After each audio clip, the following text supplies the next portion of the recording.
श्रीमद् भगवत गीता चर्चा के 21 भाग में आपका स्वागत है। इस कड़ी में हम पहले अध्याय के श्लोक 43 और 44 पर चर्चा करेंगे। गीता विशेषज्ञ कहते हैं, गीता पढ़ने या सुनने से पापों से मुक्ति मिलती है। आओ हम गीता पाठ सुने। मनुष्य जीवन में गीता को समझना बहुत जरूरी है। श्री कृष्ण कहते हैं, यदि तुम सदैव धर्म के मार्ग पर चलोगे तो सुखी रहोगे। पूरा वीडियो देखें, जिंदगी बदल जाएगी। अध्याय संख्या 1, श्लोक संख्या 43। मूल श्लोक: दोषैरे तैः कुलघ्नाना वर्ण संकर कार्या उत्साद्यन्ते जाति धर्माः कुल धर्माश्च शाश्वता। हिंदी अनुवाद: इन वर्ण संकर पैदा करने वाले दोषों से कुलघातियों के सदा से चलते आए कुल धर्म और जाति धर्म नष्ट हो जाते हैं। या इन वर्णसंकर कारक दोषों से कुलघाती दोषों से सनातन कुल धर्म और जाति धर्म नष्ट हो जाते हैं। हिंदी टिप्पणी: पूर्व श्लोक की टीका का अर्थ अर्जुन के इस वाक्य से और अधिक स्पष्ट हो जाता है। जैसा कि हमने देखा, धर्म का अर्थ है भारतीय आध्यात्मिक संस्कृति, जिसका प्रशिक्षण प्रत्येक घर में ही प्रारंभ से मिलता था। अर्जुन का यह भय कि इस गृह युद्ध से जाति धर्म व कुल धर्म नष्ट हो जाएंगे सामान्य ज्ञान की बात है। यह सुविदित है कि प्रत्येक युद्ध के बाद समाज में नैतिक और सांस्कृतिक मूल्यों का सहसा कितना पतन होने लगता है। अनैतिकता और छलकपट की प्रवृत्तियों के नीचे दबा हाफ रहा आज का युग उपरोक्त तथ्य का ज्वलंत उदाहरण है। युद्ध के बाद न केवल लंगड़े लूलों की संख्या बढ़ती है, वरन उससे भी भयंकर परिणाम मन की गंभीर विकृतियों के रूप में सामने आते हैं। इन श्लोकों में हम अर्जुन को संसार के सर्वप्रथम युद्ध विरोधी व्यक्ति के रूप में पाते हैं।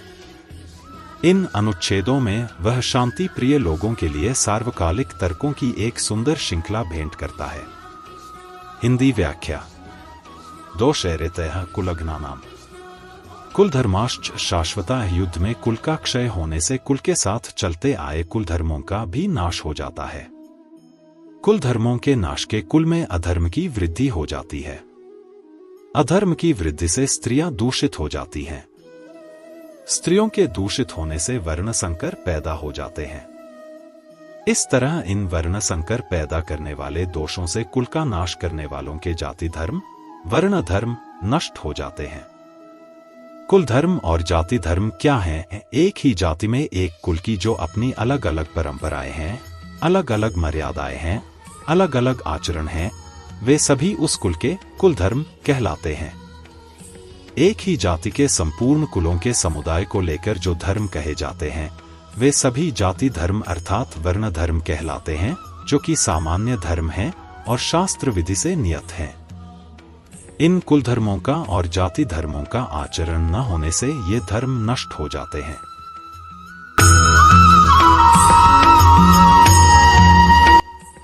अध्याय संख्या 1, श्लोक संख्या 44। मूल श्लोक: उत्सन्न कुल धर्माणा मनुष्याणा जनार्दन नरके नियतम वासो भवतीत्यनुशुश्रुम।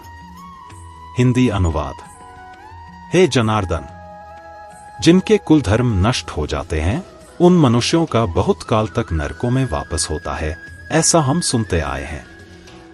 या हे जनार्दन, हमने सुना है कि जिनके यहाँ कुल धर्म नष्ट हो जाता है उन मनुष्यों का अनियत काल तक नरक में वास होता है।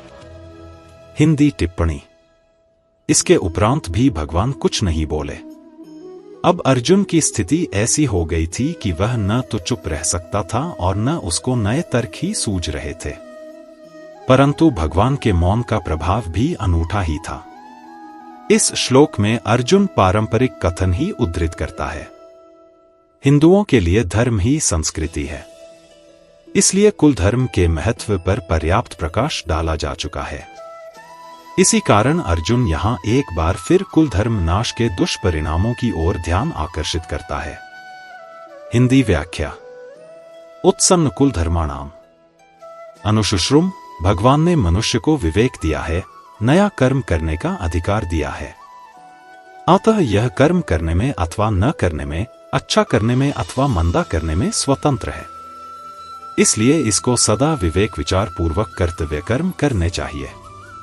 परंतु मनुष्य सुखभोग आदि के लोभ में आकर अपने विवेक का निरादर कर देते हैं और राग द्वेष के वशीभूत हो जाते हैं, जिससे उनके आचरण शास्त्र और कुल मर्यादा के विरुद्ध होने लगते हैं।